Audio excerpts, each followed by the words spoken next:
So, ప్రెగ్నెన్సీలో ఉన్నప్పుడు ఎటువంటి టాబ్లెట్స్ మీ గైనకాలజిస్ట్ ప్రిస్క్రిప్షన్ లేకుండా మీ ఓన్‌గా టాబ్లెట్స్ వేసుకోవడానికి లేదు.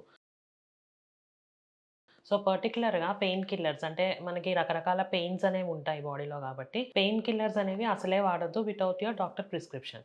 సో, మనకి ప్రెగ్నెన్సీలో మెయిన్‌గా ఏంటి అంటే బ్యాక్ పెయిన్ అనేది one of the most common symptom like everyone complaints అనమాట. లైక్ ఫస్ట్ ట్రైమిస్టర్ నుండే బ్యాక్ పెయిన్ అనేది కంప్లెయింట్ చేస్తా ఉంటారు. అండ్ అది గ్రాడ్యుయల్‌గా ప్రోగ్రెస్ అవుతూ లాస్ట్ ట్రైమిస్టర్ వరకి చాలా సివియర్‌గా గూడా అవుతుందనమాట చాలా మందికి.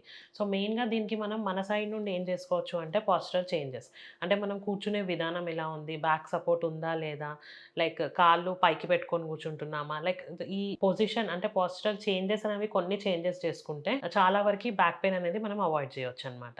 అండ్ బ్యాక్ స్ట్రెచింగ్ ఎక్సర్‌సైజెస్ గూడా చేస్తే మనకి ఈ బ్యాక్ పెయిన్ అనేది తగ్గే అవకాశం ఉంటుంది. అండ్ దాంతో పాటు ఇవన్నీ చేసినా గానీ మనకు బ్యాక్ పెయిన్ తగ్గట్లేదు అంటే సింపుల్ పెయిన్ కిల్లర్ జెల్ అనేది అప్లై చేసి జెంటిల్ మసాజ్ ఇస్తే యూజువల్‌గా చాలా వరకి బ్యాక్ పెయిన్ అనేది తగ్గుతుంది.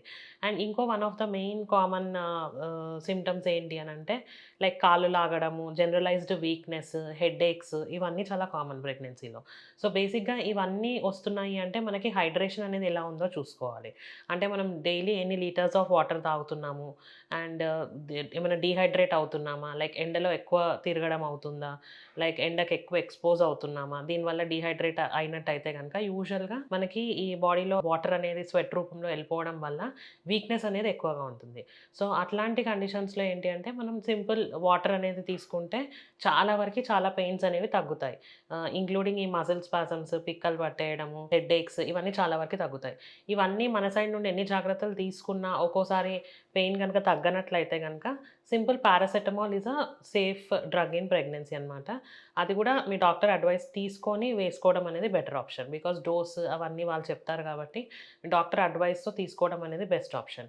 అండ్ చాలామందికి ఏంటి అంటే ప్రెగ్నెన్సీలో ఈ అసిడిటీ ఇష్యూస్ గూడా ఉంటాయి గాబట్టి, సింపుల్ యాంటాసిడ్ సిరప్ అనేది వర్క్ చేస్తుంది.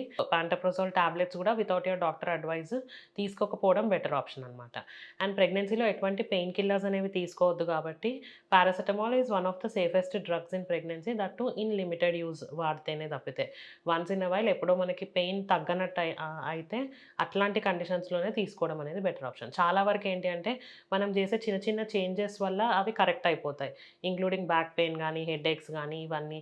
ఎక్కువ టైం ఫోను చూడడము, లైట్‌కి ఎక్స్‌పోజ్ అవ్వడము, టీవీ చూడడము ఇవన్నీ some of common causes for headache అనమాట. సో, ఇట్లాంటివన్నీ మనం కరెక్ట్ చేసుకుంటే చాలా వరకి చాలా పెయిన్స్ అనేవి మనము తగ్గించుకోవచ్చు. సో, ఈ ఇన్ఫర్మేషన్ గనుక మీకు నచ్చినట్టయితే please like and subscribe for more such information. Thank you.